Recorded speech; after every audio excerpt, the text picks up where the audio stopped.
নমস্কার, আপনারা দেখছেন নিউজ 24 বাংলা ডিজিটাল। আমরা ইতিমধ্যে রয়েছে কাঁচরাপাড়া পৌরসভায় এবং জানেন বহু কিন্তু মহিলারা কিন্তু এখনো পর্যন্ত অন্নপূর্ণা ভান্ডার কিন্তু তারা পায়নি।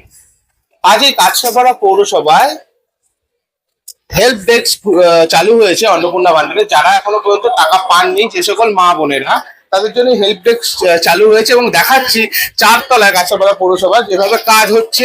এবং আমি দেখাতে বলবো যে এই ফর্মটি, যেগুলো কিন্তু দিদিরা এখানে রয়েছে, তারা কিন্তু ফর্মটি কিন্তু জমা নিচ্ছে এবং এখান থেকে একটি ফর্মও দেওয়া হচ্ছে। আমি ভিড়টাও দেখাতে বলবো যেভাবে মানুষের জন্য কিন্তু এই হেল্প ডেস্ক খুলেছে ইতিমধ্যে কাঁচরাপাড়া পৌরসভার চারতলা বিল্ডিং। টাকা পেয়েছেন?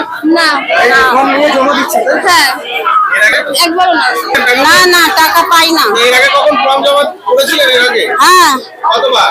দুবার এই যে আপনাদের জন্য হেল্প ডেস্ক খুলেছে, অনলাইন করেছি অফলাইন করেছি। এই যে আজ কাঁচরাপাড়া পৌরসভা খুলেছে আপনাদের জন্য হেল্প ডেস্ক, হ্যাঁ করেছি।